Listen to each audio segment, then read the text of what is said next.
Hello, everyone. Welcome back to another day 36 of Intelligence Maxing. So, just continuing off one of the previous streams earlier in the day, where I was looking at the CNNs, convolutional neural networks, and trying to figure out how the hell they worked. Because frankly, I am still a bit confused about what they are and how they work. So, with that being said, let's just see what I have here. Oops, not the messages, but I do have some flashcards that I want to end up making, and I have a book, Deep Learning, by Ian Goodfellow, Yoshio Borgio, and Aaron Corville. Yoshua Bengio. Okay. So I'm trying to remember their names because these guys are kind of important in the deep learning space, but I've been reading through this. There's a few concepts that I was able to kind of get familiar with. First, the idea of the convolution operation. So that's kind of the underlying framework foundation for what convolutional neural networks are. Usually in kind of your basic, I believe it's called multi-layer perceptron or feed-forward neural network. This is the vanilla basic version. You have this idea of having some type of matrix of weights, and then a vector of inputs, and then that matrix will have element by element multiplications with the vector itself, and this will kind of determine the actual output for the next layer. Now on the convolution side, you have a similar structure, but instead of doing a dot product between our matrix and a vector, we have a smaller matrix, which we call a kernel. And if W, which is the matrix we use in our vanilla MLP, our multi-layer perceptron, if it's n by m, where n is the number of nodes in the next layer and m is the number of nodes in the previous layer, then our kernel is probably going to be somewhere around m by k, where k is a smaller number compared to n. So pretty much what that means is it kind of shrinks down the eventual output of the previous layer. And the reason why it does that, one is a computational reason. I think at the end of the day, there's less computation involved. Second, I think it encourages sparse connections, and that's something that was mentioned in the book. Sparse connections.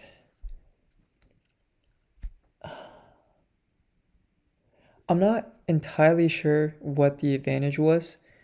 I think it has to do with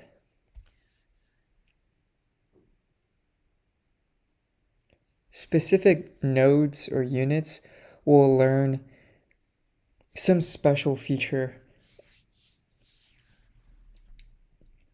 And when I say that, I mean in the context of using convolutional neural networks for images.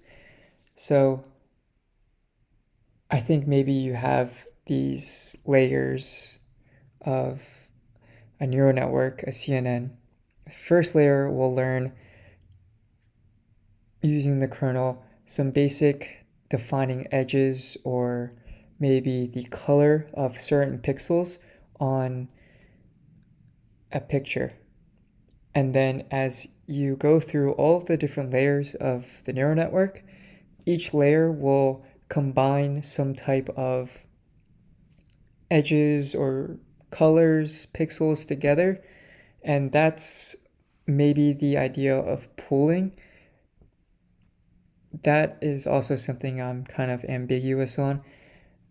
So you pool these different features together, and then each layer, your neural network will kind of piece by piece learn, or I guess learn and dissect an image. Now, that's a very high level and kind of a naive understanding.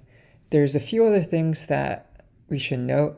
So, there's this idea of equivariance and invariance.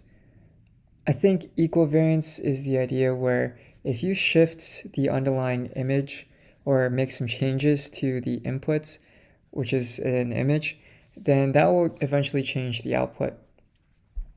There's kind of this one-to-one scaling or one-to-one mapping between the input and the output. Now, there's the idea of invariance, which I believe is the exact opposite of equivariance, where it's the idea of if you make changes to the underlying image, then it'll have little to no impact on the output of your neural network.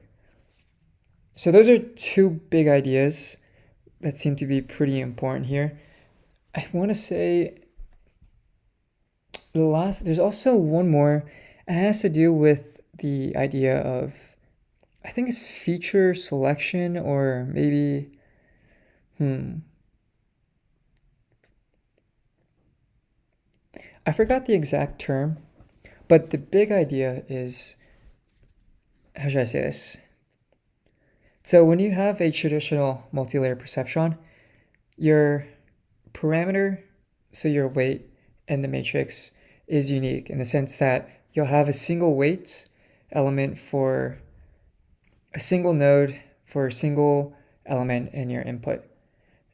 With the convolutional neural network, you have a kernel, and in that kernel you have the same weights or the same parameters applied to every single unit in the previous layer. And so you have the exact same weights or the exact same parameter that's applied to every single node in the previous layer. I'm not exactly sure what the benefit of that is. I think that's something. Let me see.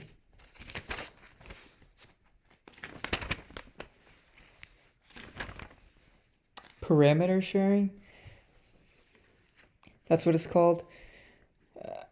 Maybe I'll go back and kind of try to understand what the benefits are. And then probably last thing I want to review or just talk about out loud is the idea of, maybe not the idea, but specific vocab words that are kind of important. So you have your inputs, and then your kernel, and then your feature mapping. Feature mapping is just straight up the output of the operation of taking your input and your kernel and just doing a dot product or element by element. Yeah, no, it's more of a dot product. And I wouldn't say dot product, but okay, I'm not entirely sure what do you call the operation, but it's kind of this element by element product, and you sum all of that together, and then you get this value. That value is your feature mapping. So there's a bit of vocab here that can kind of get confusing, but that's kind of the foundation and the groundwork in which this book tries to break down CNNs with. I'm going to keep going on this section about pooling. And then there's a few more sections about convolution and pooling as an infinitely strong prior.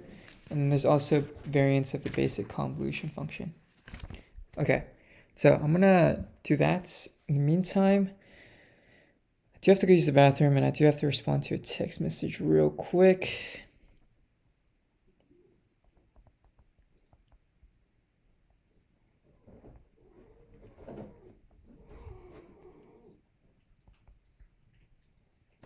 Okay, so I'll be back in a sec. Also, look, Pokey's here joining me. Pokey. Yeah. He's cute.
Okay, let's also have a little drink with me.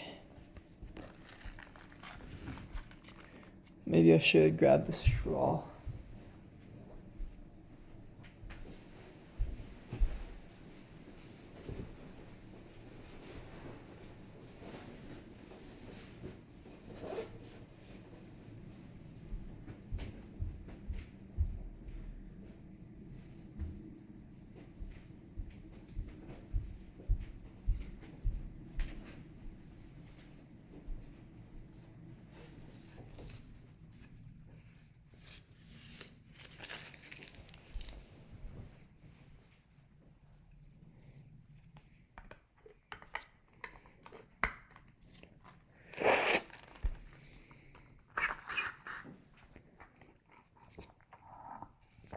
Oh, fuck. Okay.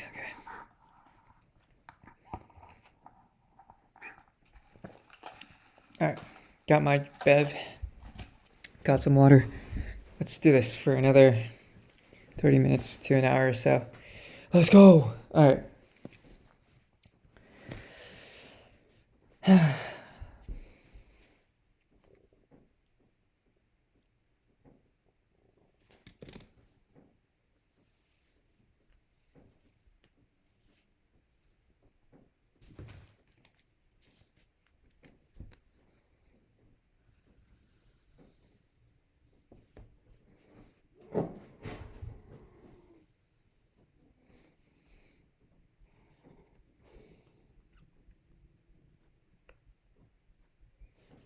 So what is a prior?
It doesn't seem like this one is super great. Because he does have this kind of confusing ChatGPT.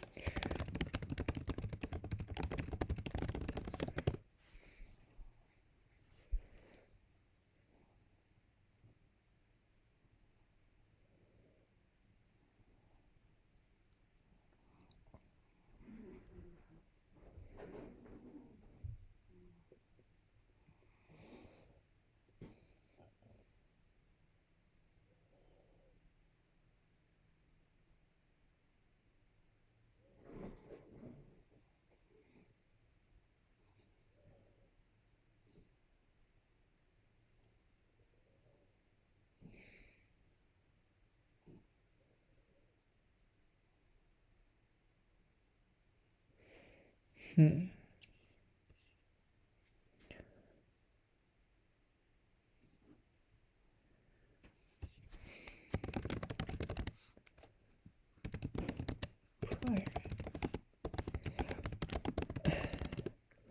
Excuse me.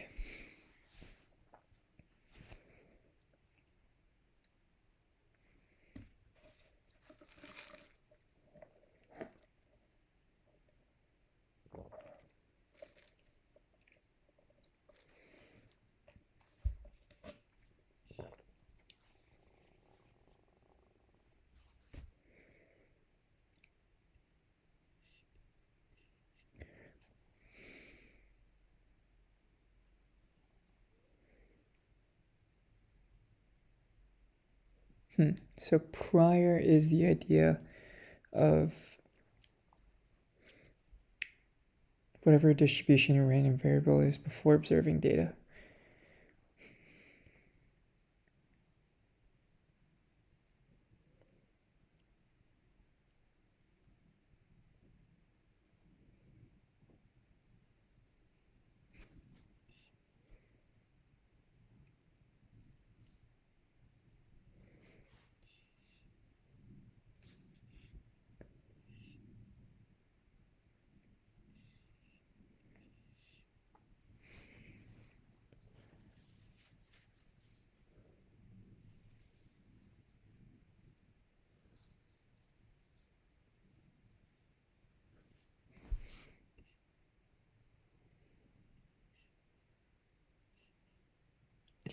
Coin toss experiment. If you have no reason to believe the coin is biased, you might use a uniform prior on the probability of getting heads. So I guess it's probability of A, or probability of H.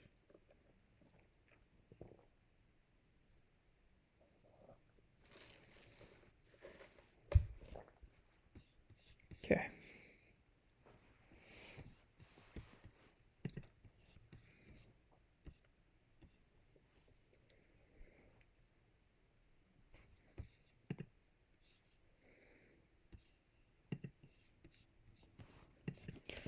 Prior in Bayesian statistics.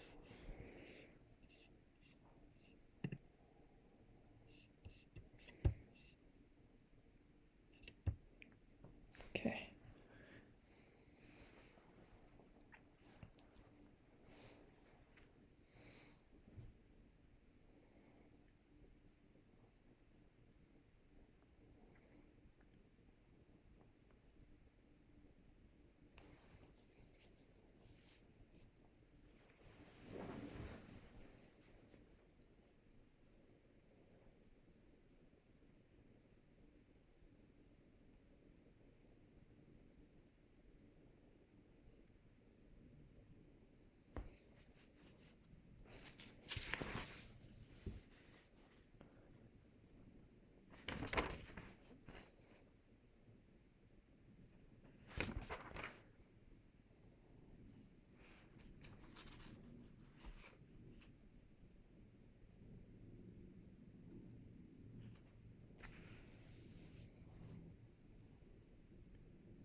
So for many tasks, pooling is essential for handling inputs of varying sizes. For example, if we want to classify images of variable size, the input to the classification layer must have a fixed size. It's usually accomplished by varying the size of an offset between pooling regions. The classification layer always receives the same number of summary statistics regardless of the input size.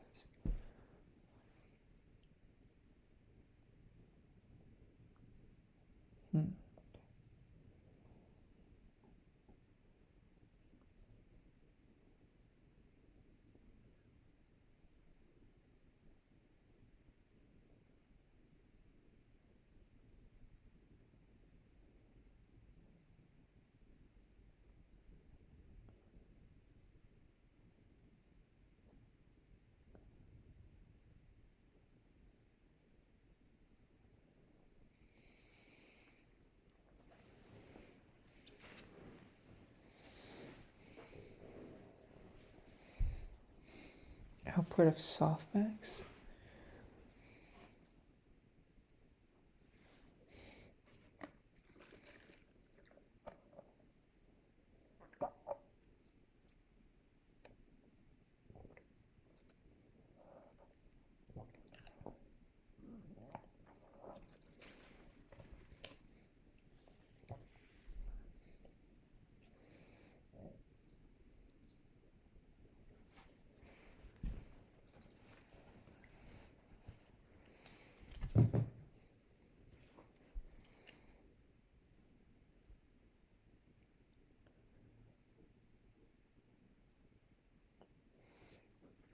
prime probability distribution.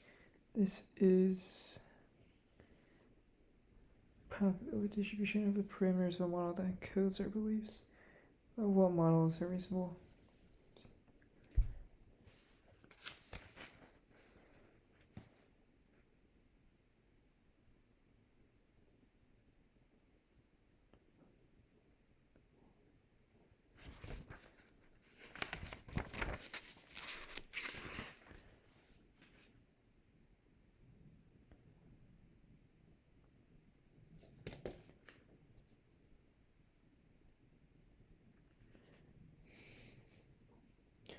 Where's my headband? Oh, here's.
So they refer to this idea of channel. So what's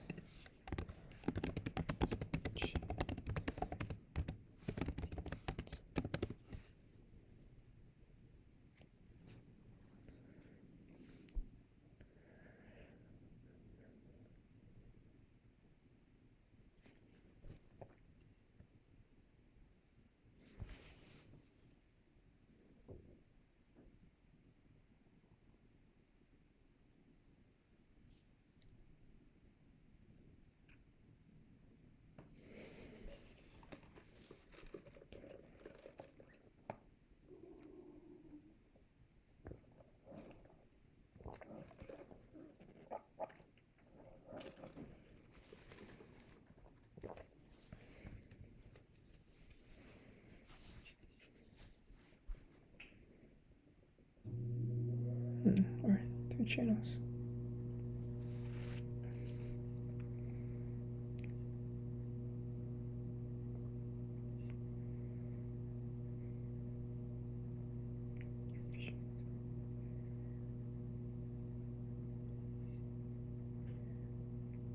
Each channel in a convolutional layer represents a different feature extracted from the input.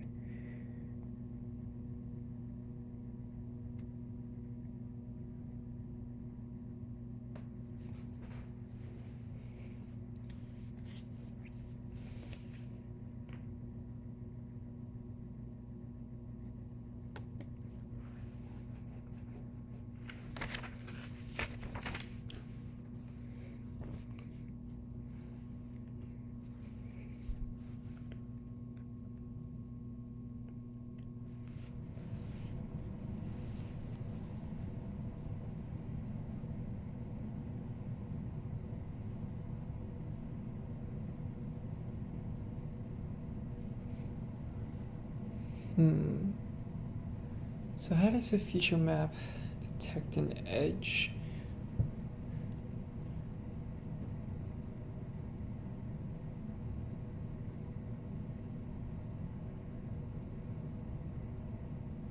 All right, how does a feature map detect an edge? That has to do with the kernel, right? But how do you know what kernel to choose?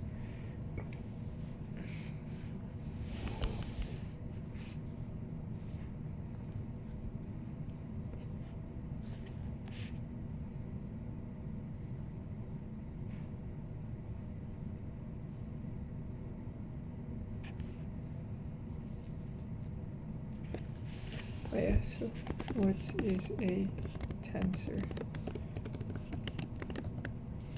What is a 3D tensor?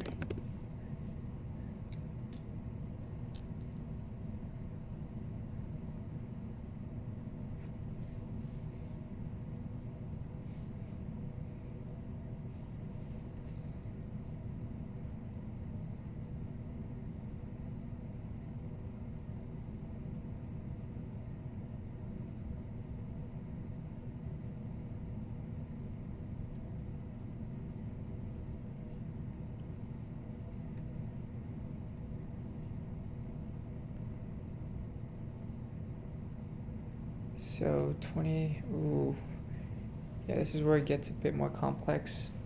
But, so it'd be height, weights, height, width, and then also the channels.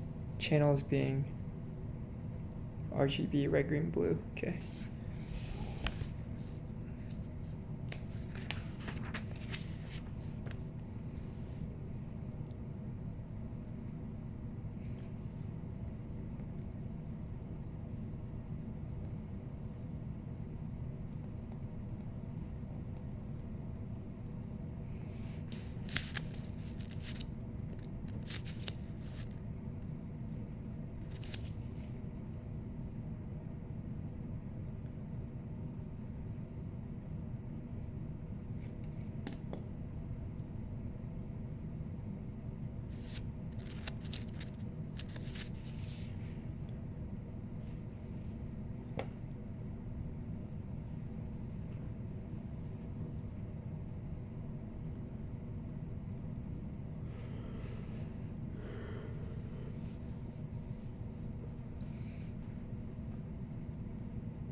Kind of lost in the architectures that they have here. Okay.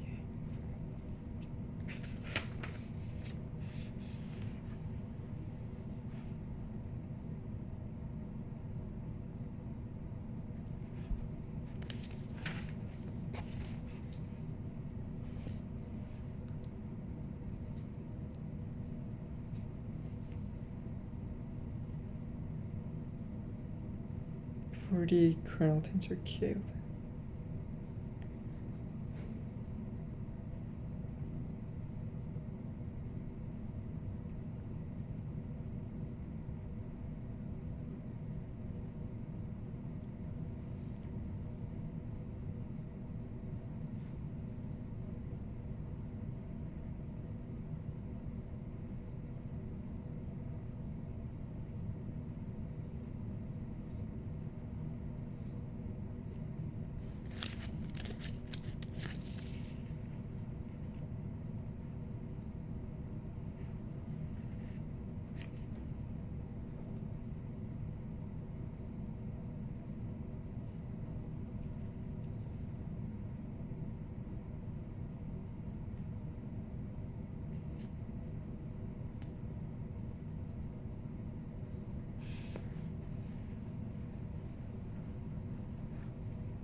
I have the output.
Channel coordinates, spatial coordinates.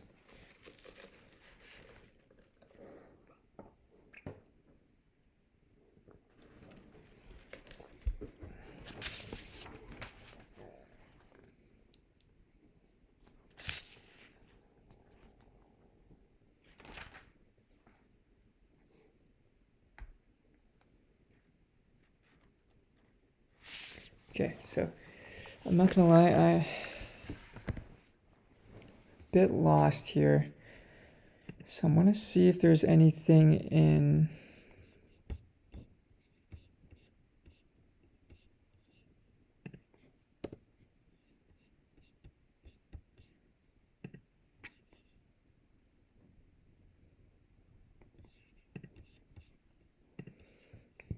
okay, no, there's not. I was hoping there would be slides on the convolutional neural networks.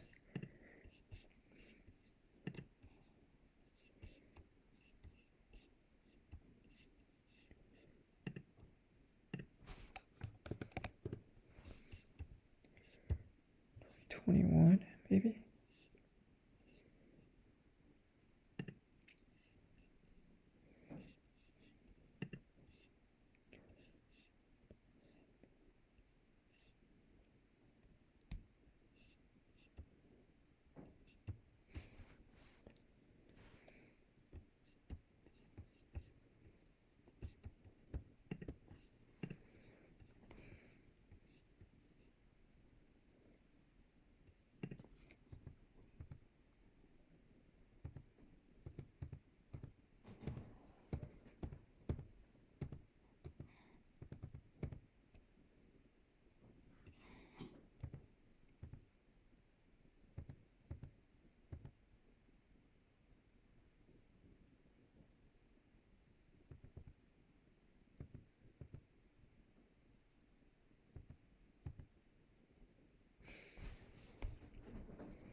Inputs.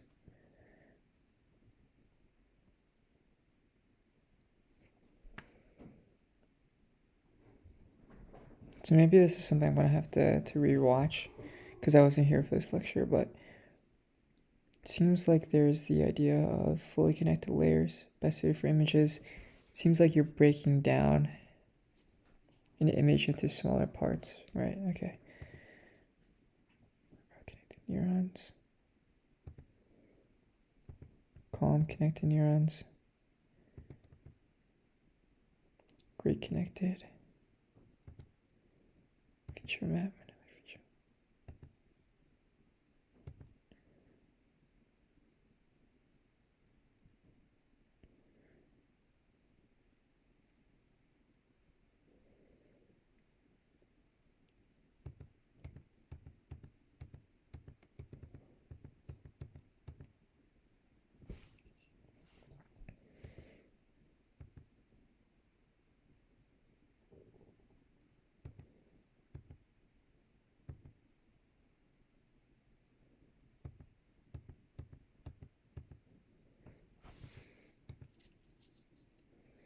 Same padding units.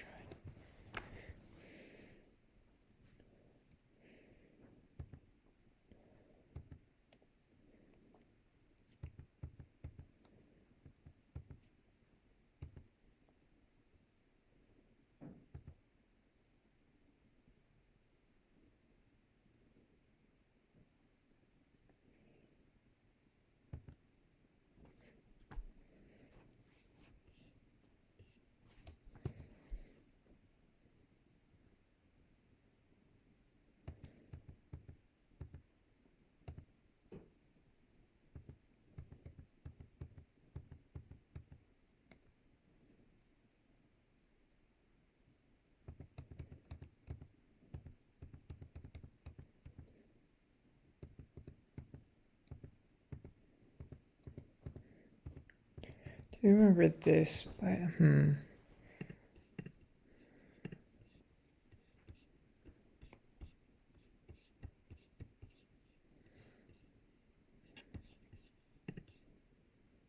Okay, I might need to watch the lecture on this one because this one's pretty hard.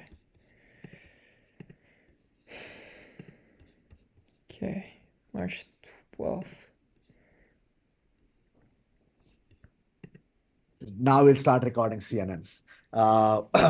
That's fine. What we saw before was not that important to record anyways. All right, so let's start with CNN. So CNNs, people, convolutional neural network. Some people call it ConNet, some call it CNNs. There are different names, but we'll use CNNs or ConNets. All right. So far, when we have seen deep neural networks, right, we have considered all these nodes and neurons, some inputs and some outputs, and all we have considered are these fully connected nodes, right? Which means that everything in input is connected to everything in output, no matter which level you are in the intermediate stage. Okay, so I will add that.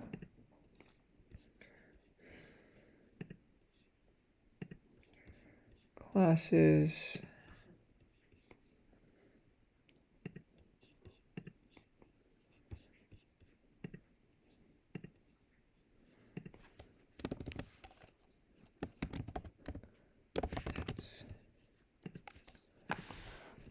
So what is a fully connected layer?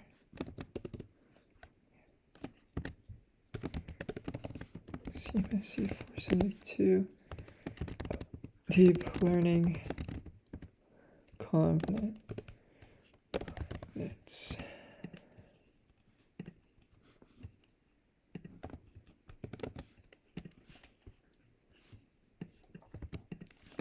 This is a layer in a neural network where all the inputs are connected to the outputs. The connections here refer to the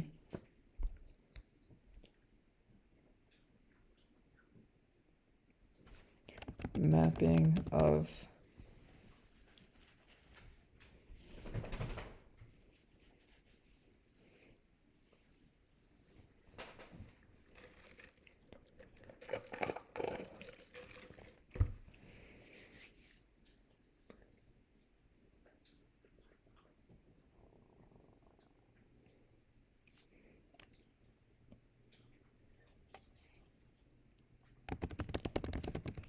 from inputs to output.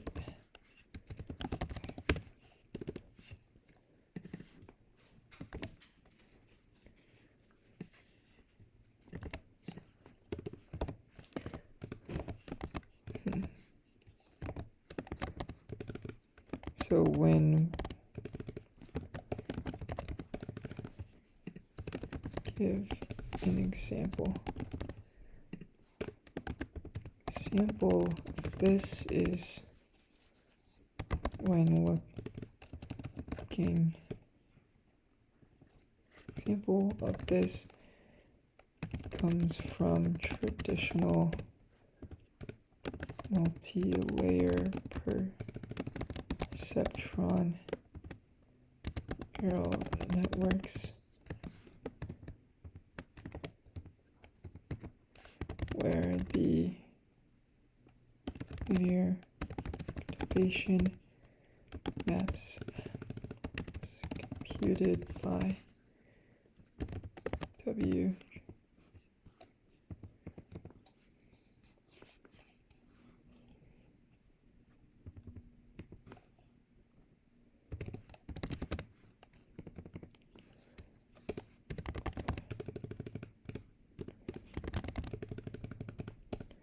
Where W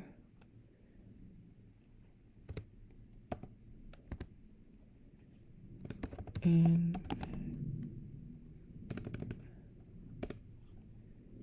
2 n times m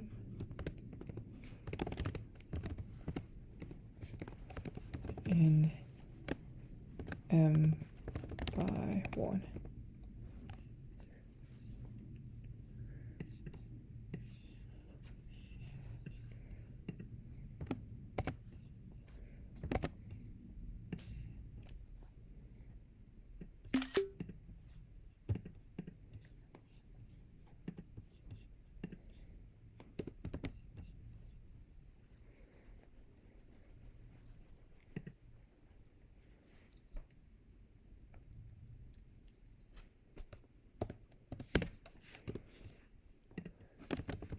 total there are n by m mappings. Okay. Right? So if you have an input which is like 100 cross 100 RGB image, right? What should be the dimension of the first layer?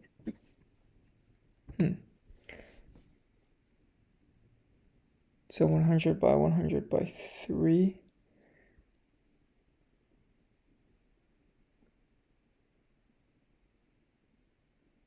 Should also be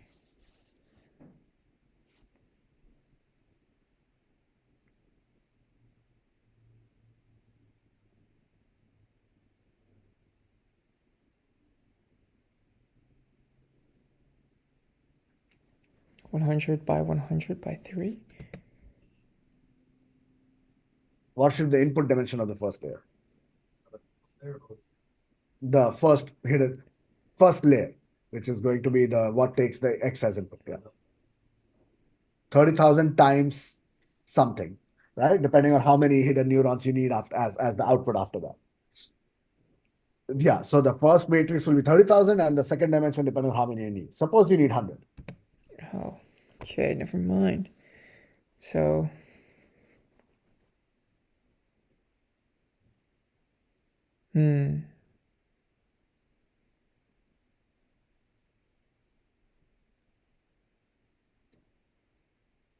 oh, I see. When you're inputting an image then you squash it down to a single dimension where you have 100 by 100 by 3. Okay.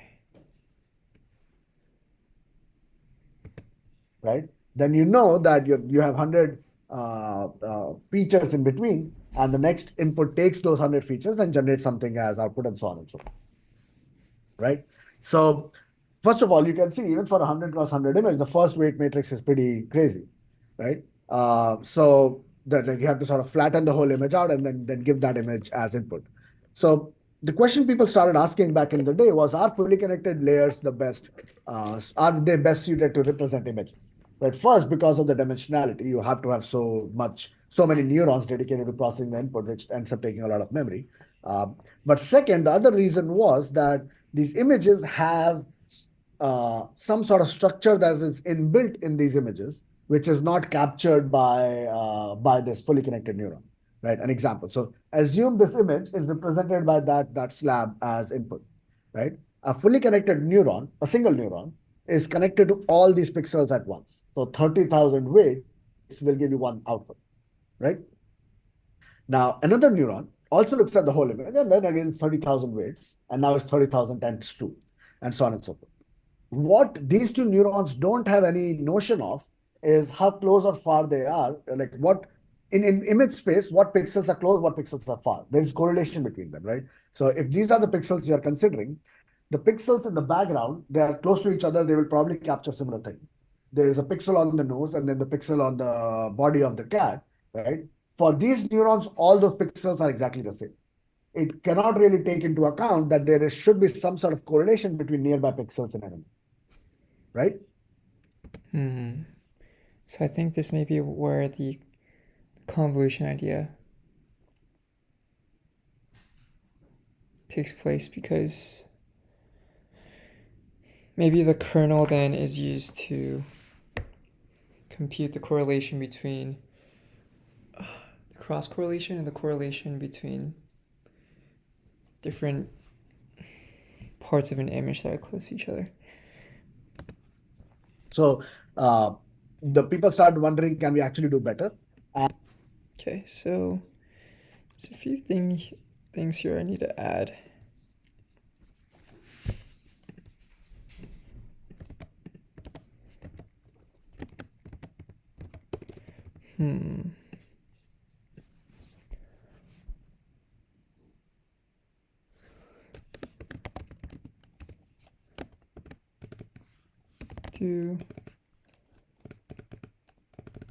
What is a common way to pre-process an image for a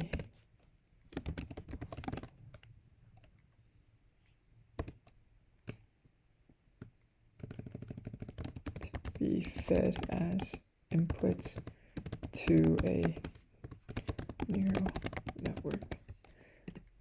So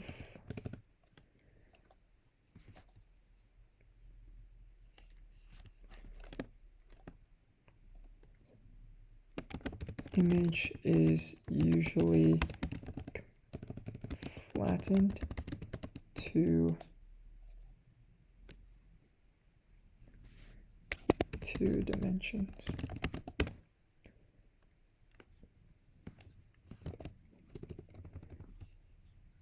So, how are images represented in computers, and what is a common way?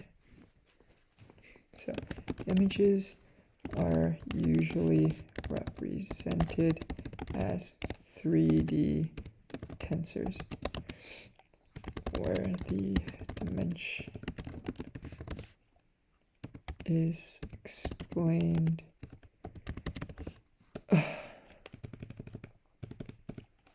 follows.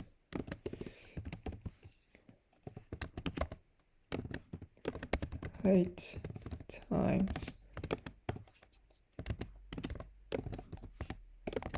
width times color channels.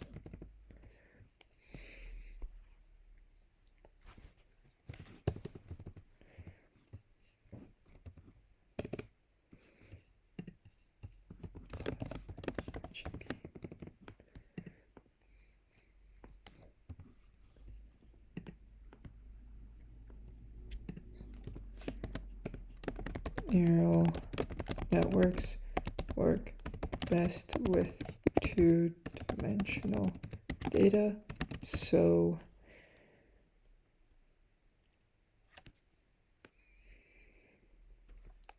inputs can be flattened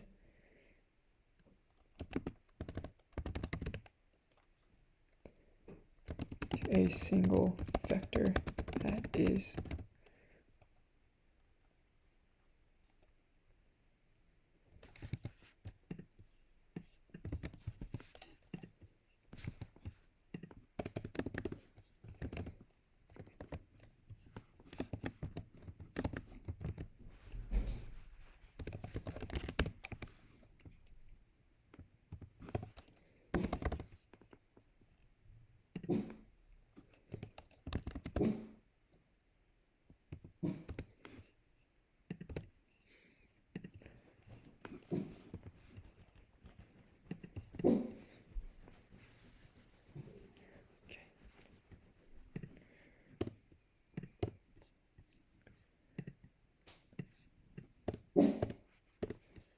so neural networks works best with a common way of pre-processing an image to be fed into a neural network is to flatten it into a vector.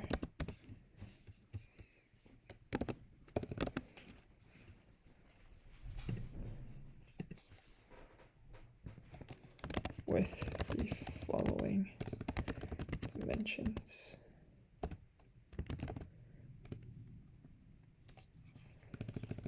Where the dimension is the same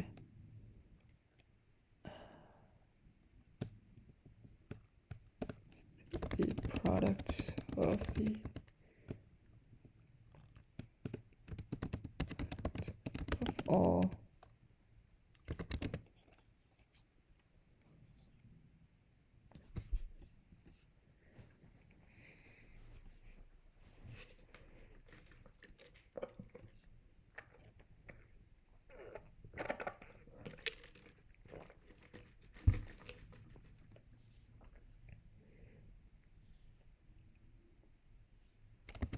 all the dimensions. Okay. So yeah.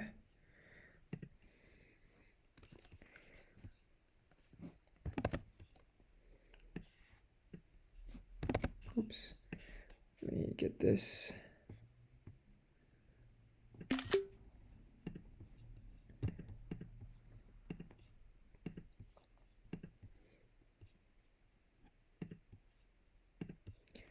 Suppose we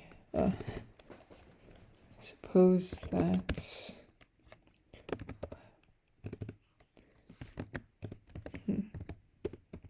should I say suppose that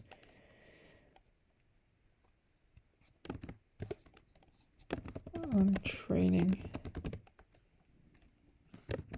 if I'm training a fully connected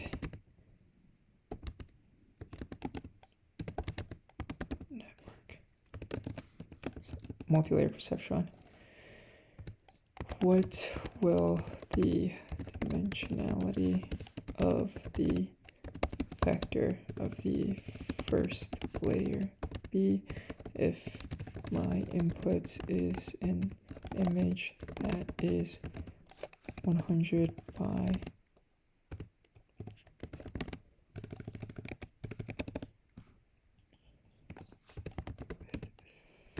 3 colored channels, RGB.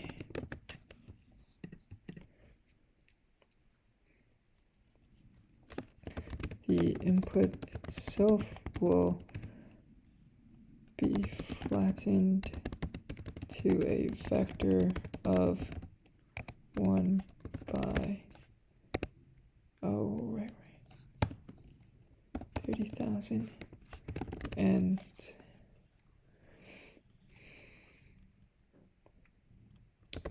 the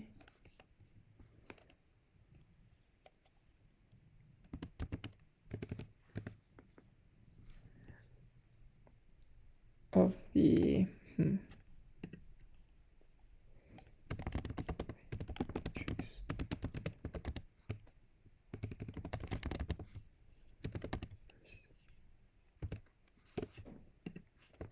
hidden layer B.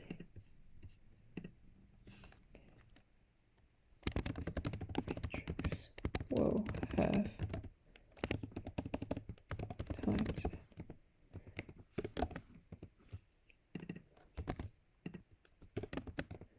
where M is the number of hidden units in the first layer. Okay.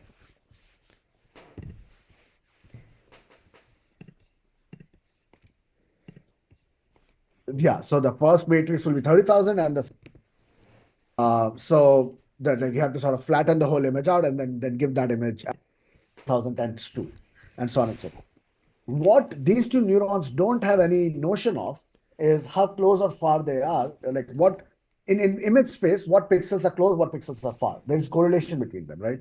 So if these are the pixels you are considering, the pixels in the background, they are close to each other, they will probably capture similar things. There is a pixel on the nose and then the pixel on the body of the cat, right? For these neurons, all those pixels are exactly the same. It cannot really take into account that should be some sort of correlation between nearby pixels in an image, right? So the people started wondering, can we actually do better? One of the ideas was these connected neurons. So now your neuron is not connected to the whole image. One neuron is connected to one row. Okay, so there's one row, 100 values, but you have to slide that neuron across rows. So still those 100 values, 100 plus 3, slide throughout, and then you'll get output for each of those rows. Okay, so one neuron can be convolved or correlated with oh,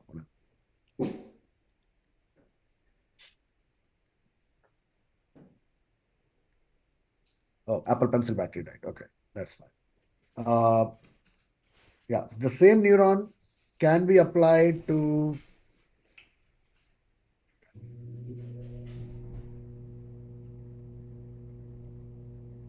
okay.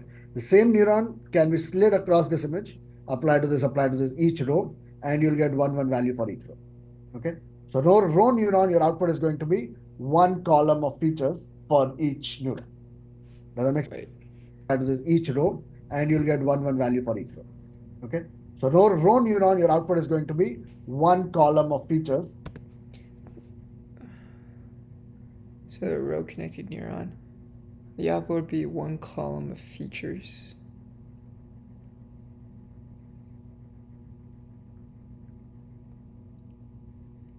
For each neuron. Does that make sense? All right. The other option that you can potentially do is column neurons, right? Like same idea, but now they are connected to the whole column. And they do capture some local relationship. There is they capture that, yeah, like things are close by in X space, things are close by in Y space. But in pixel space, things are close by in X, Y both, right? We have this spatial structure to images. So if you want to capture that these four pixels nearby each other are very similar to each other, and if two pixels are far from each other, I might not want to care about what they are capturing. Like I can have a head in one location and a car in another location, but they might not be correlated with each other at all, right? So there is this local structure that images have, and globally that structure can be very, very different. So the goal of CNNs is to capture that local structure, and with deep network, the more depth you have, that depth captures that global structure of whether there's a face and a person and a car. And we'll see how in a second. Yeah.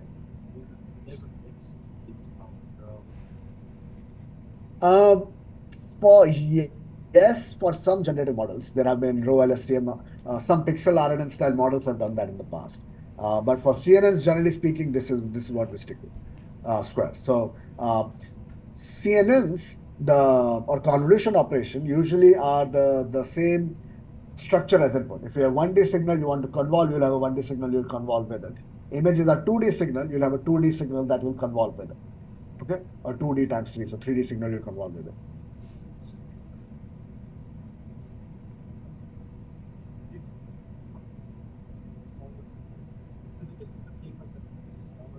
Yeah, we'll cover that in a second. That's what those are the basics, which is like first part of this class. Yeah. So these then, instead of row connected, column connected, or fully connected, these are grid connected neurons because they're connected to some grid in the image.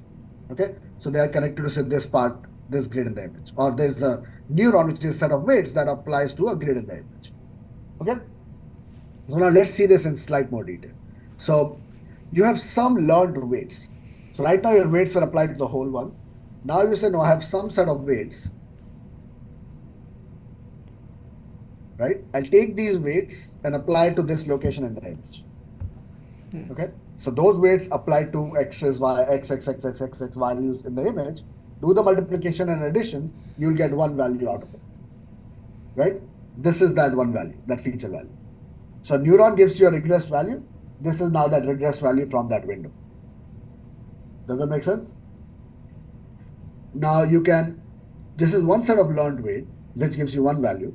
You can run this set of weights across the whole image at every location, right? When you do that, you will get these sort of values at every location for these features. Okay, so one convolution filter, when applied, will give you a feature map like this. Make sense? So instead of one value that you're getting, which was fully connected neuron, now you're getting a sort of 2D spatial set of values.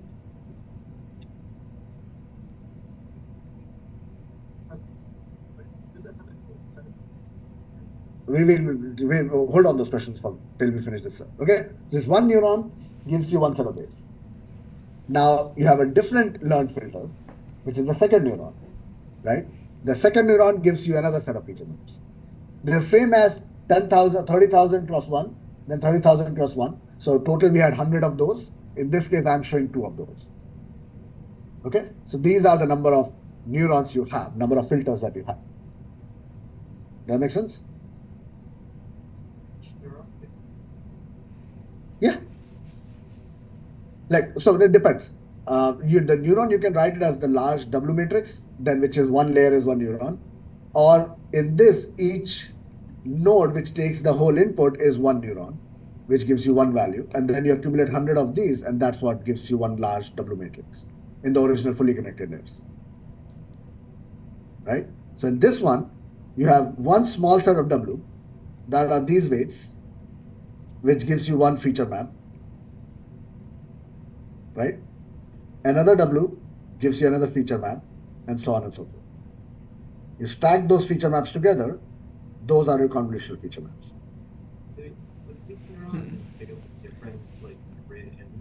No, it's the same, generally the same grid. We'll see more complicated architectures, but right now we'll assume that all the set of weights when you're applying in this layer are fixed size. Okay, so when you have k different filters that you're applying on this image, you get k different feature maps. Does that make sense? K different So filters. we can represent the image, the filter, and then the output of that filter. Right? So now assume you had a 100 cross 100 image and 3 channels, right? Those are our RGB images. We have 5 cross 5 filter size, right? Which is the amount of filters that we'll put, which means in an image, we'll at one time look at 5 cross 5 region, right? For a single filter, what should be this dimension? 3. 3. If it has to apply to RGB, right? So this has to be the same as this, for example. Okay. So that's 3. Now, what is the output dimension that you get out of this one filter operation? Should also be 3, right? 1. Oh, shit. So you multiplied each of these values, right? 5 plus 5 plus 3, input 5 plus 5 plus 3, multiplied all of them, took a sum of them, and then those are the values that you get out. Multiplied each of these values. Oh, because we need to find them. Let's see. So it'll be 100 by 100 times 3. Output dimension that you get out of this one filter operation. 1. 5 by 5 by 3. So that's 25, 75.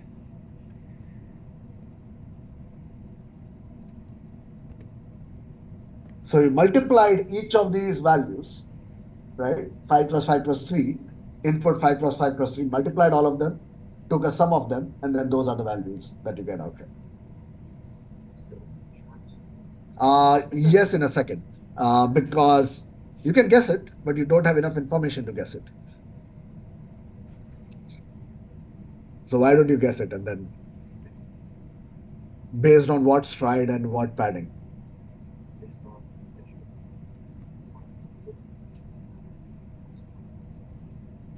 Using what stride? Stride. So when you're one stride, okay, yeah. So these two values, right, depend on a lot of other variables that come into play. So if those variables are standard, unit stride and no padding, then 96 cross 96 cross 1 is fine. Oftentimes we'll do some sort of padding that will eventually give you say 100 cross 100 cross 1. Or you can do some stride that will give you 50 cross 50 cross 1. Right? So let's understand what those parameters are, right? And then there's a formula that you can still apply.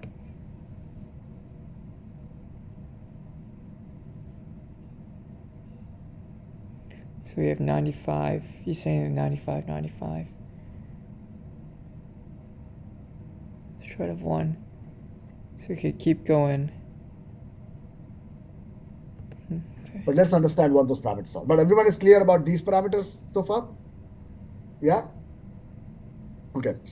All right. So now you need to know some of these other parameters. So stride is basically when you apply a filter and then you move that filter, how many pixels do you move it by? If I apply the filter here, right, let's change the color. If I apply the filter here, and if I move it by 1, the starting location, right, that is called stride of 1. Or another thing to look at is if I apply the filter as this center, right, and I move it by 1 pixel and apply it at this center, then I have this, that is stride of 1. Okay? I can do a stride of 2, and then I can apply it at this location directly, for example. So this is a stride of 1, right? Now assume a larger filter, because you can't do stride of 2 in that. So if you apply 1 at this location, this is what you get, value. Now stride of 2 means I jump to this location and apply it here, and then I get this. So for 2 different input sizes, with 2 different strides, I still got the same output, right? Same size output, for example. So manipulating the stride can help you get similar or different sized outputs. That's one one thing to note. Okay. What about stride 3?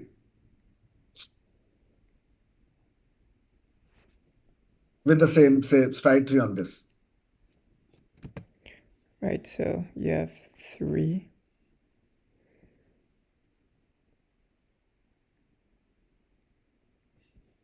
Oh, I see this. So this is the output right here. But it'll be tough because this kind of goes off. So maybe it's the same size.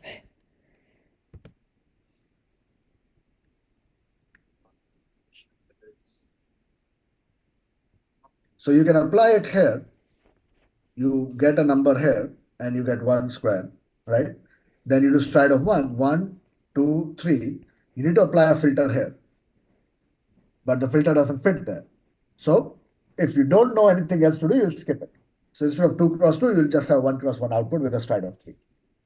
Okay? But the filter doesn't fit there. So if you don't know anything else to do, you'll skip it. So instead of 2 cross 2, you'll just have 1 cross 1 output with a stride of 3. Okay? So to deal with these problems, now when you're applying filter here, what you also notice is that this center value of the filter never got applied on the edges, right? So suppose your filter, the center part of the filter was capturing an eye, for example. If you have an eye in one of the edges, then you will never be able to catch it. Does that make sense? Yeah? All right. So now that gives rise to another sort of, yeah. If you use a stride instructor that your entire filter pixel and pixel. Yeah, not even once. So if you are here and you have stride of 3, you only looked at this location, never looked at this region, for example, right? So that gives rise to something called padding. Okay, which means you somehow pad some values at the edge of your images or your input feature maps, whatever the input to your network is or the next layer is. You pad something at those locations such that you will get the output or get the operation that you expect, right? So one example is you pad it with 0 values, which would mean when the filter applies to that, the filter value W times 0 will still be 0, right? So it is not contributing anything, something that you have added, but you are still able to process the rest of the image. So one idea is, well, I'll do it such that my filter center can be at the edge, because that's what you consider applying a filter. So now with this padding, I can apply the filter at every location in the pixel space with a stride of 1. Does it make sense? Yeah. So that is 0 padding, right? Now, in this case, something special happened. For a 3 cross 3 filter, when I did a 0 padding of 1 across the board, right, I got the output which is the same size as my input, right? So oftentimes in libraries, you will see padding as referred to as 0 same padding, right? So oftentimes in libraries, you will see padding as referred to as 0 same padding, or padding with zeros, style same. Whenever there is this quote unquote same in there, right, all it means is compute the padding size however you want to, just so that the output size that I have is the same size as input. So if your filter is 5 cross 5 and you want your center to be placed here, you will pad by 2 pixels on each side. You pad 5 by 5. Okay. it will be like this. So that output is still the same. Does that make sense? So when you see same padding, that's what it means. The input and the output dimensions are going to be same. Okay. Now different libraries will use different nomenclature. So whenever you're using convolutional padding or something like that, always go and read in the documentation of what nomenclature they are using. Will the number of channels still be 1 for the? Yeah, so this we are just talking about 1 filter to 1 input. So input is 3 channels. The layer, the filter is 3 channel, output is 1 channel. If your input is 100 channel, your filters are 100 channel. Output is still one channel. Okay. All right. So now the other caveat here is when we say same padding in the libraries, they'll assume you mean for unit stride. Okay. If you call same padding, but give a stride of 2, you won't get the same size output. So same just means for unit stride, add whatever needs to be added. But if you increase the stride, your output size will. Okay, so let me. What is the idea of a channel? Oops. So a channel refers to features that can be of the. So how should I say this? Channel refers to features of the input to the neural network.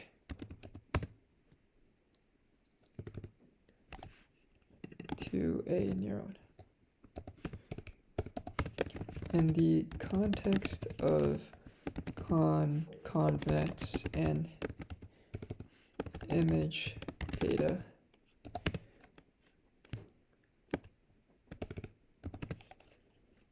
a channel is usually three-dimensional.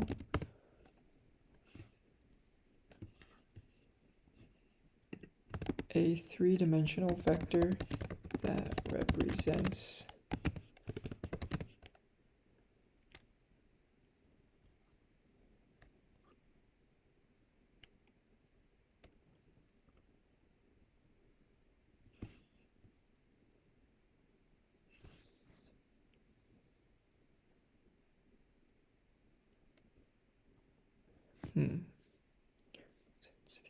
RGB values for a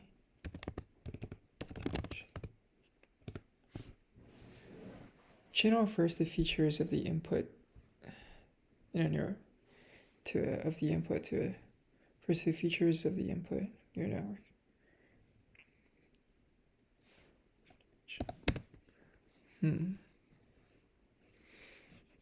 Is that what?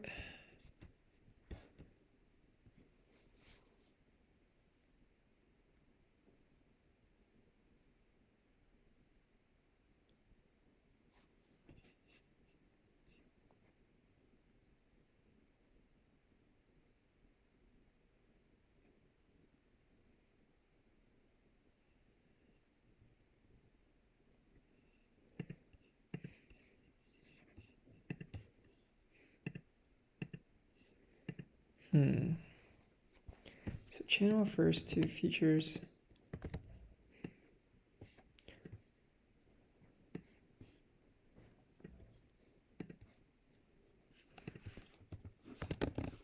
specifically a feature dimension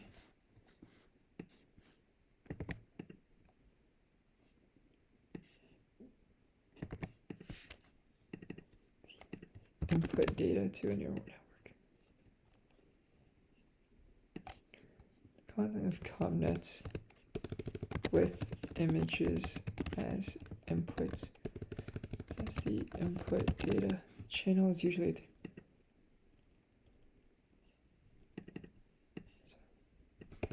there are three different channels that's represented by a three-dimensional vector where each element's channel is the RGB value for a single pixel.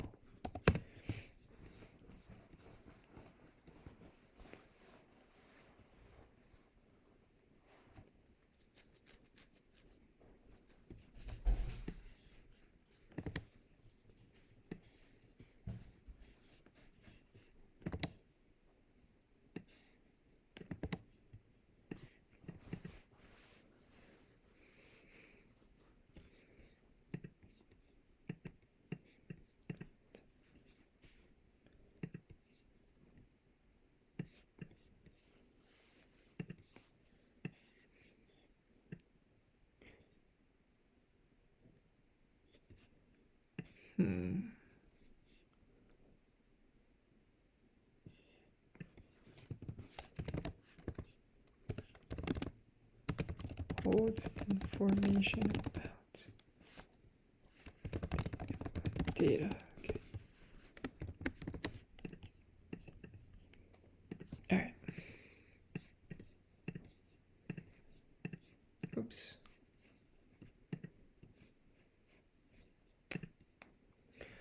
I might have to give Pokey some water.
Alright, I'm back.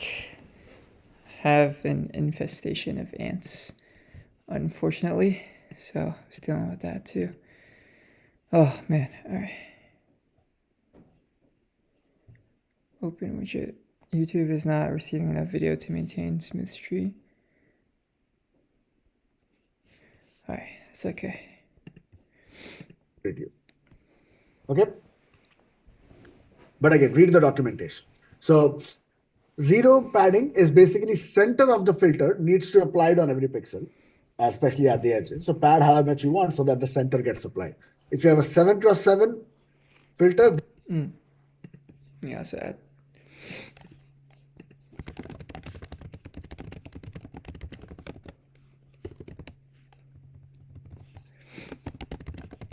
It's a way of adding more pixels to an image so that a filter can be applied on more portion.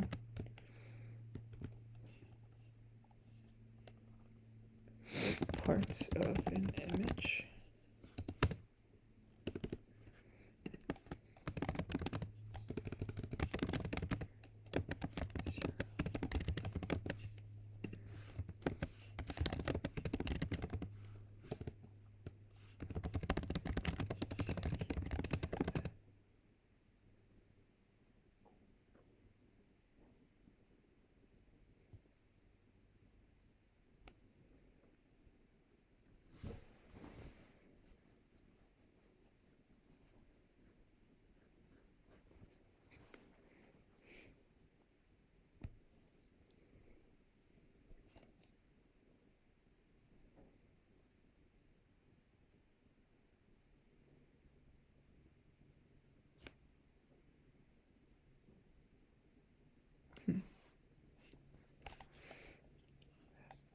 Zero padding refers to the idea, refers to adding enough padding so that the center of a kernel slash filter will always touch each pixel.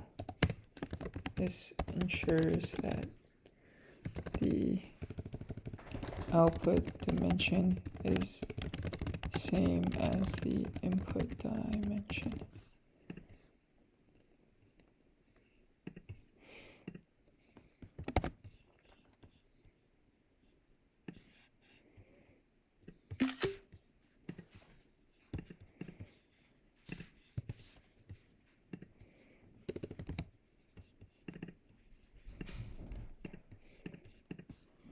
this center still needs to be applied here. So you'll pad it by this much 3x3 in order to apply that filter. Okay. Yeah. Always on. If you're designing your network correctly, yes. Not correctly, but like if you want to avoid dealing with these issues, then yes. It doesn't have to be. You can do a 2x2, 4x4 filters. But generally speaking, we make it odd so that we have a sense of zero part of the filter. So like the center of the filter. Okay. All right. So the goal is to sort of recover the outputs that you lost because of the filter size. So the filter was very large. If you were not doing padding, you will lose a large part of edges to that filter size. Right. So this is the goal is to recover that sort of filter regions. Right. Okay. So that is same padding. Center of the filter needs to be applied to edges. Now then there's something called full padding.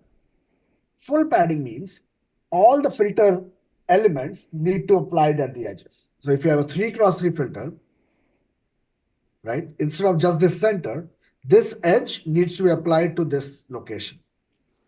Like every part of the filter should see every part of the image and pad however much you want to do. Okay. Now this will hallucinate a bit because a bunch of these things will look at only a single element of the filter, but that's the definition of full zero padding. Okay. Full zero padding will give you output that is larger than the input size. What is the idea of full zero padding?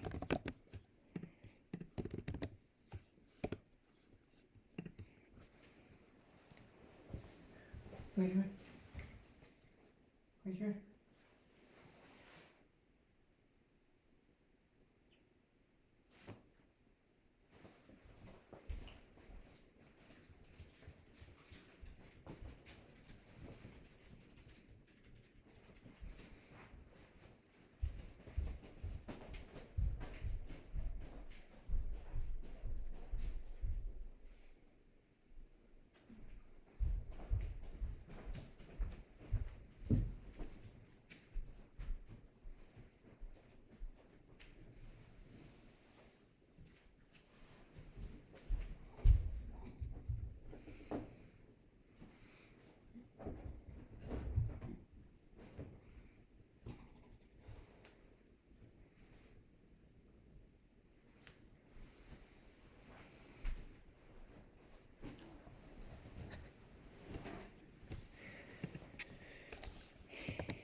Oops.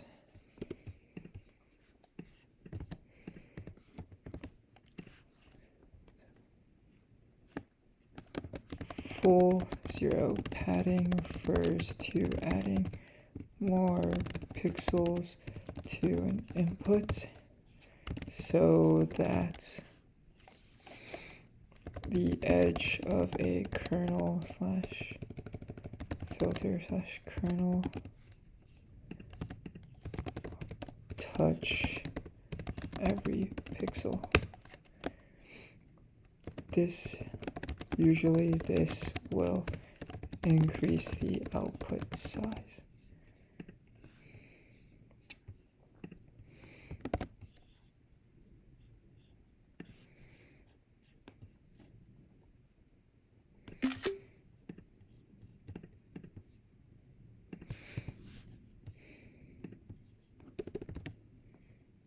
Okay. And how big it is proportional to the filter size itself. Does that make sense? All right.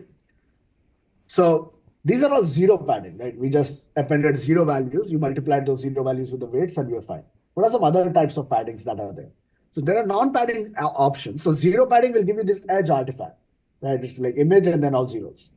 It won't contribute to the output because those weights multiplied with zero will be zero impact. But if your weight is, if suppose you have a filter that does average, right? Each of these values is 1/9, the weight. If you multiply this with some image, you will get like something that is sort of weight average of 1 after multiplying it. If you only apply this part of the image, right, then you have just 4 times 1/9. So the output values that you're getting are smaller, right? So you have an artificial edge, different values, range of values on the edges compared to rest of the image. Why haven't people done like average value? Yes, there are other ways of padding too. So that's what I was going to. So one is you do something called replicate edge padding. So you take the edge values and just copy the edges. So this will look like that computational photography trick where you sort of stretch the image out, right? So the same value is replicated. Now again, if the same value is replicated, you have some sort of artifact. Sometimes people do mirror padding. So this image, the next pixel is the line one before, the next pixel is the line one before, and so on. So it looks like there's a mirror at the edge of those images, right? So there are different types of padding. Zero padding is still the most popular, but you can see like different architecture might use some other paddings. Okay. All right. So that's like, those are some of the constraints you should know about. So now, yeah. So mirror edges, if you have, say value 1, 2, 3, then this will be 3, 2, 1, or 1, 2, 3, 2, 1. You copy those rows over, like a row before a row before. So it looks like there's a, so now, yeah. So mirror edges, if you have, say value 1, 2, 3, then this will be 3, 2, 1, or 1, 2, 3, 2, 1. You copy those rows over, like a row before a row before. So it looks like there's a, if this is the value, there's a mirror in front of this, so you'll get the same values like this. Yeah. Yep.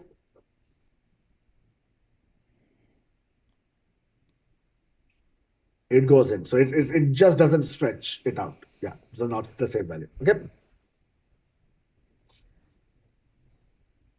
Yes, yes. Depending on how you use the replicate versus the, it can be 3 or it can be 2, depending on what we saw. Okay.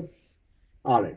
So now if I tell you that what are those numbers if you are using same padding, same quote unquote padding, whatever padding is needed to get the same size and unit stride.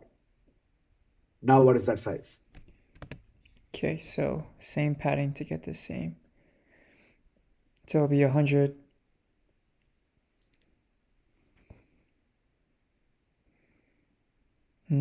Right.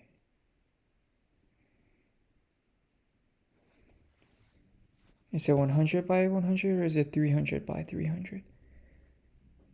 Right.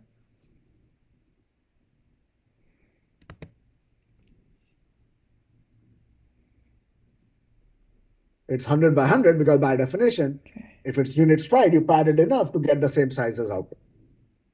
Okay. What about same padding but stride of 2?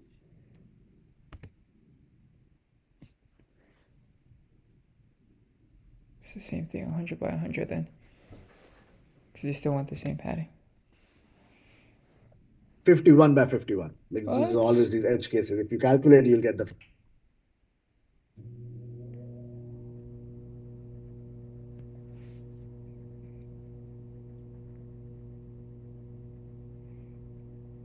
Oh, I guess same padding only refers to unit stride. Okay. 51 value.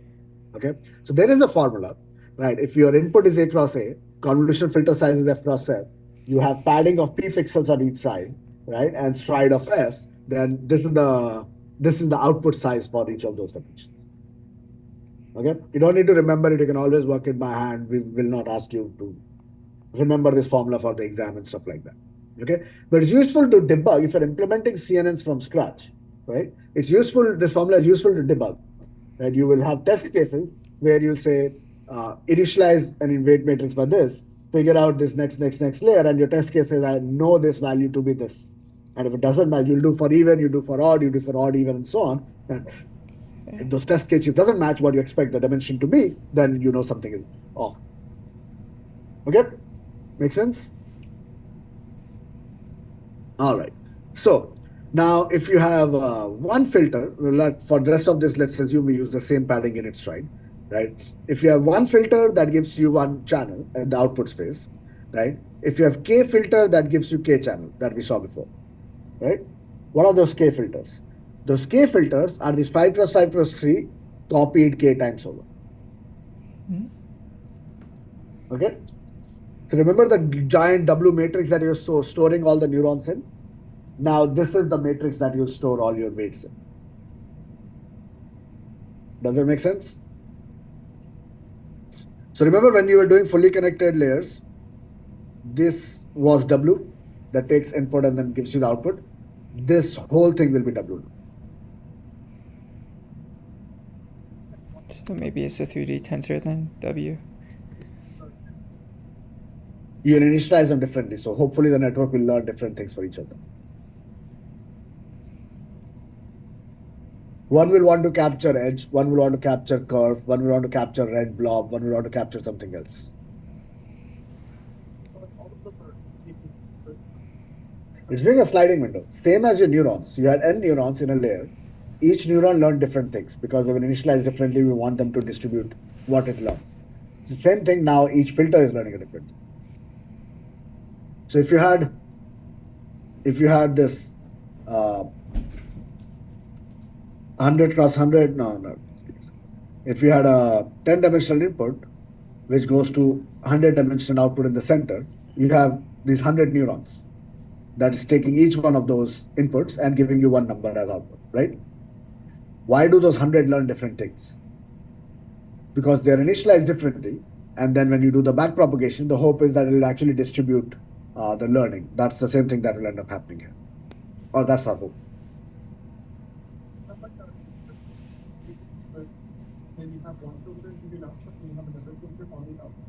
Yeah, so this filter gives you an output, this one. Then this second filter gives you an output, same location, which is this one. But both these filters are randomly initialized, so the numbers are different.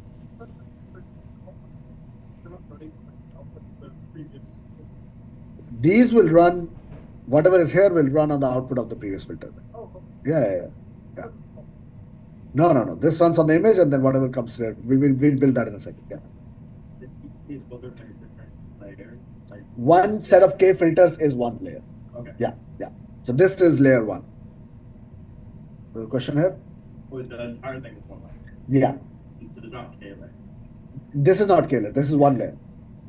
So remember, our definition of one layer was processes the same input and produces a set of outputs that we treat together as output of the layer.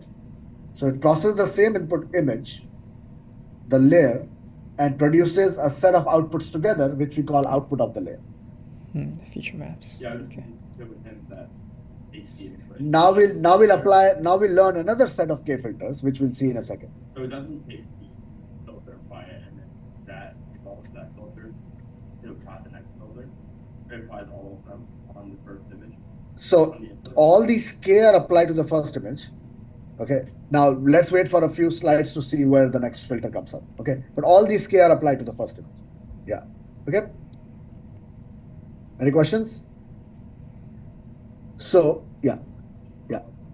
This says, so you have multiple layers of network. It says, okay, it says what? That was the neocognitron architecture. The original neocognitron architecture, before it was all end-to-end learned, was exactly that. And we'll cover some of those architectures. Now it's believed that the network, it's data driven, so network can learn what it. So,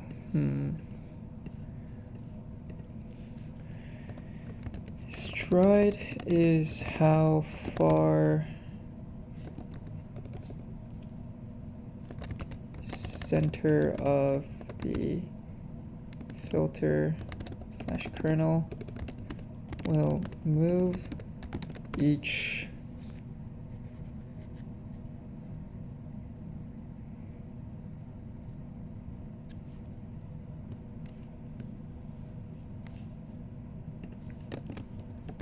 measured in pixels for image data.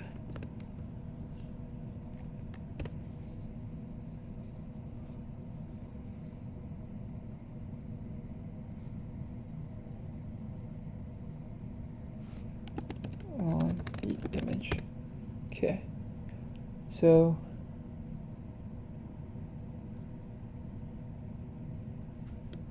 having what is its effects on the feature mapping. Higher stride will decrease the dimensionality of the outputs. Feature mapping output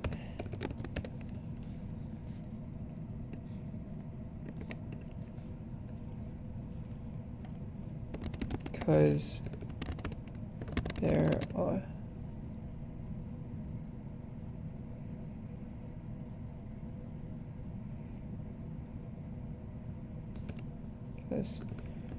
more pixels are being skipped over.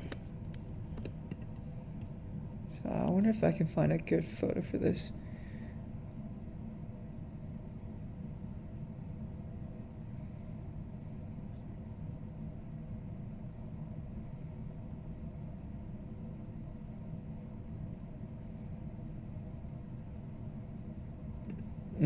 Here we go. Okay.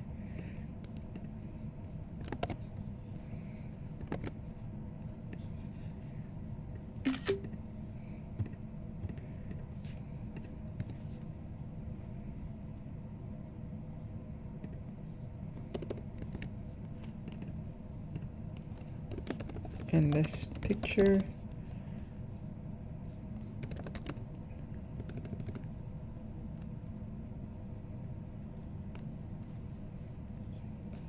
both of the images input has the same dimension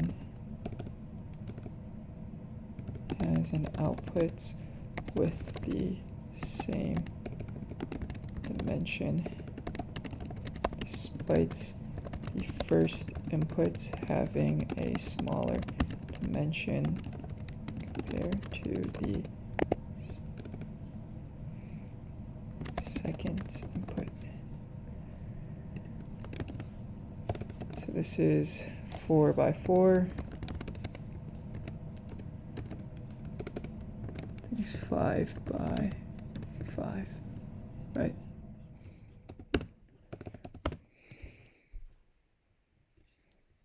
Two by 2.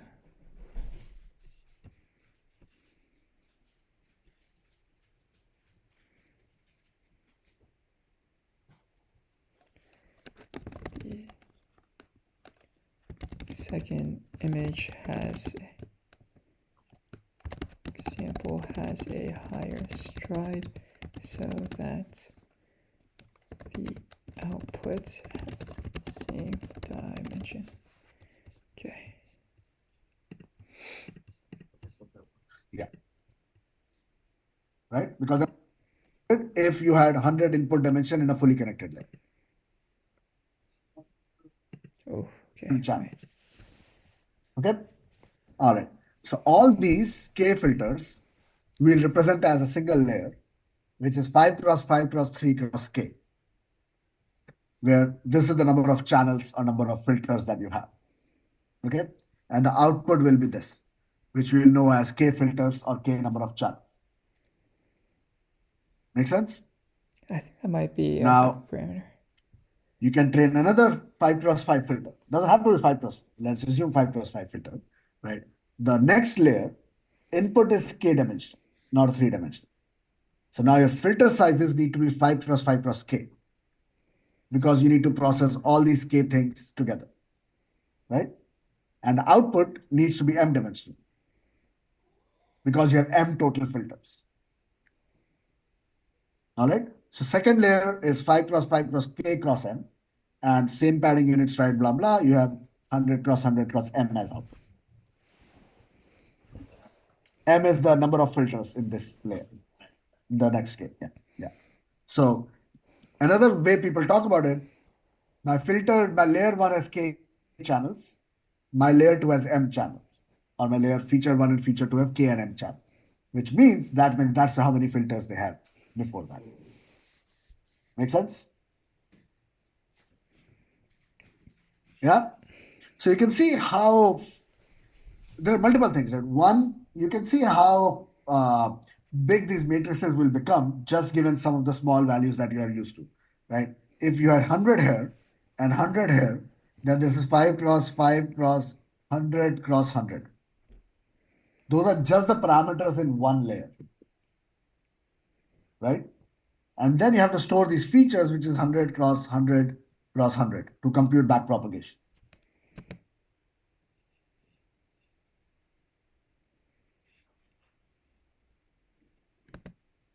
So that's why CNNs are fairly compute heavy and memory heavy, because those are the number of parameters that you have.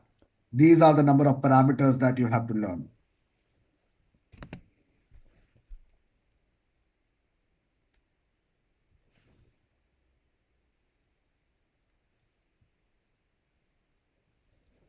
I feel like this is the same thing.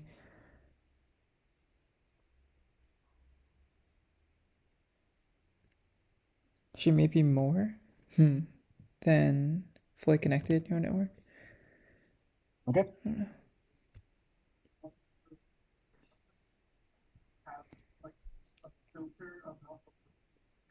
These are not neurons. These are feature maps. These are outputs of neurons. These are neurons. This is your network. Network. This is output of a network. Okay. Feature map is an activation map, which is the output after you have processed your feed W transpose X plus B.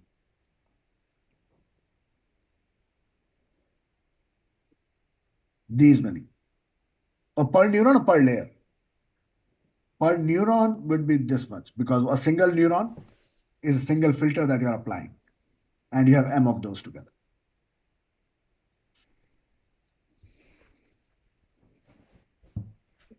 This number would have been, say, 100 if you had 100 input dimension in a fully connected layer. But now it's 5 cross 5 cross k, because 5 cross 5 is your hyperparameter, how you design this filter, and k is the number of inputs that were coming in. Yep. Make sense? Shut up. 100 by. Those are the ways you have to learn. Yeah, so you have to learn these. Okay. Now, even computation wise, this is fairly complicated, right? So you have to apply this filter on this, and then you have to load this next location memory and apply, then load this next location memory and apply, and so on and so forth, right? So all the speed up that has come out, like why is NVIDIA's library so popular, right? Why is why are GPUs so popular? Because you can do each of these multiplications independently on a different core, right? Because they're not dependent on each other, and then get those results and then put all of them together. Does that make sense? So that is one of the reasons it's very popular to use distributed computes, which are each compute is very slow, but if you can distribute thousands, hundreds of thousands, millions of them in parallel, then you can do the convolution operation in parallel. I Okay. see. Okay. But does a set of weights correspond to type of the Set of weights correspond to one convolution of D, that is this 5 plus 5 plus k, which will be convolved on the whole image. Yeah. So it's not like each weight is a set of Now, each set of weights has its own. Like yeah, so this will be applied and slid across to get one channel here. Then that will be one. And then second one will again be doing this. Okay. All right. Now, another thing you notice here is it's the same filter, 5 cross 5 cross k filter, which is pretty large, right? 5 plus 5 plus 100. So like 250 parameters there, right? Is being applied to a lot of different locations, right? So one operation that sort of speeds up everything is called im to column. Now, for the purpose of the course, we don't have to worry about it too much, but you should know how things are implemented underneath. What you do is you take this image or feature map as input and convert it to columns. So you'll take this one thing that we applied to a convolution filter, put that as a column. Another thing Okay, that we so applied, let me think about with what are the does a convnet learn?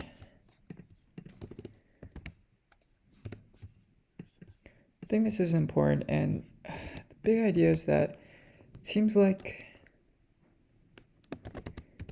convnet learns the weights for each filter slash kernel. This is the map that gets applied to pixels. And I think the dimension of a filter and also the number of filters are both hyperparameters that you can tune.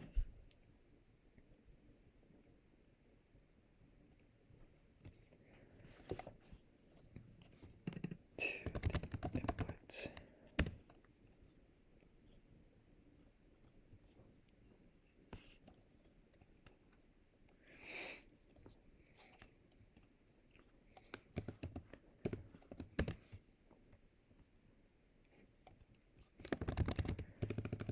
In each con. So there's also different stages, right?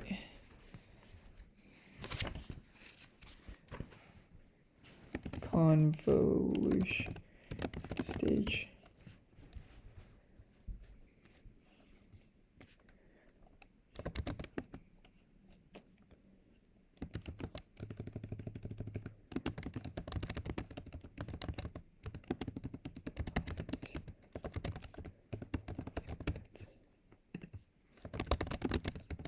K filters to the input.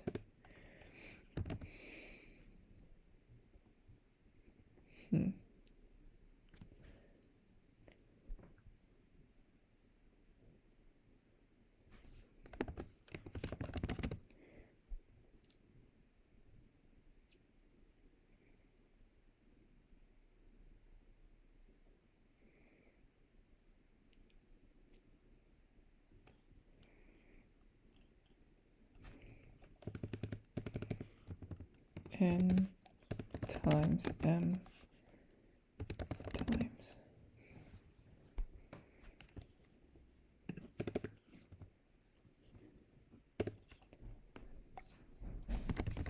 results in a feature map output of size n by m